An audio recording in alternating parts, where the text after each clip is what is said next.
la qualità più importante che deve possedere un buon insegnante. Un anziano insegnante incontrò un giovane che gli chiese: «Si ricorda di me?» Il maestro gli disse di no. Allora il giovane gli disse di essere stato un suo studente, un suo alunno. E il maestro gli chiese: «Ah sì? E che lavoro fai adesso?»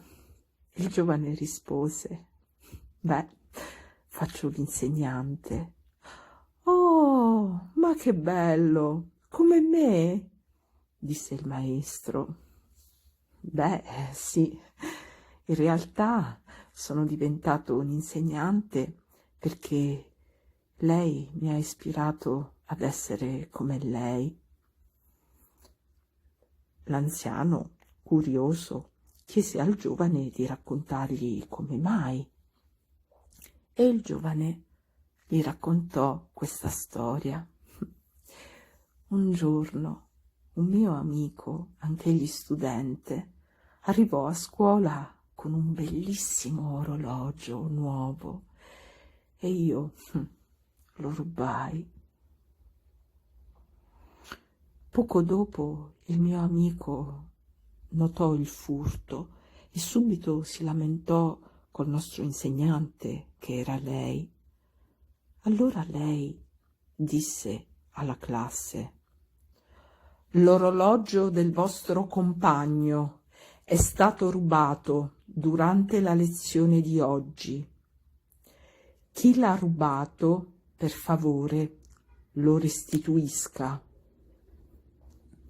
Ma io non l'ho restituito perché non volevo farlo. Poi lei ha chiuso la porta e ha detto a tutti di alzarci in piedi perché avrebbe controllato lui stesso le nostre tasche una per una.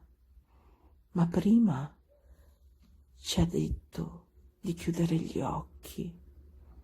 Così abbiamo fatto e lei ha cercato tasca per tasca e quando è arrivato da me ha trovato l'orologio e l'ha preso. Tuttavia ha fatto finta di nulla e ha continuato a cercare nelle tasche di tutti come se ancora non lo avesse trovato. E quando ha finito ha detto: «Aprite gli occhi, ho trovato l'orologio».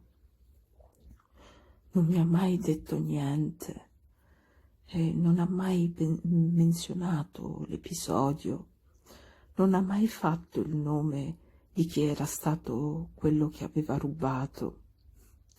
Quel giorno lei, mio caro maestro, ha salvato la mia dignità per sempre.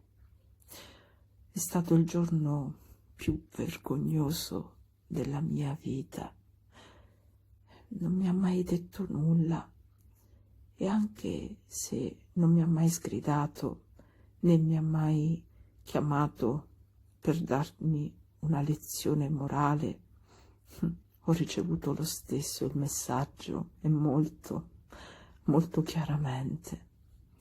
E grazie a lei ho capito che questo è quello che deve fare un vero educatore. Si ricorda questo episodio, maestro? E il maestro rispose: «Io ricordo la situazione, l'orologio rubato, di aver cercato nelle tasche di tutti, ma non ti ricordavo perché anch'io ho chiuso gli occhi mentre cercavo.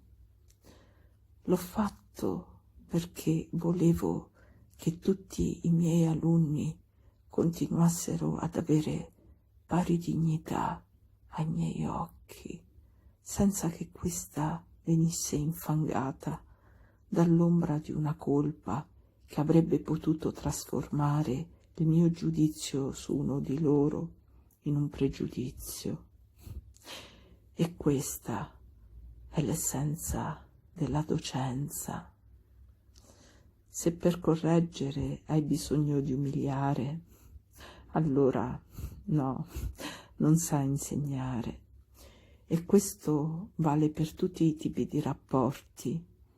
Chi, seppur animato dal nobile intento di richiamare all'ordine, mortifica gli altri, non sa educare, e chi non sa educare non sa voler bene.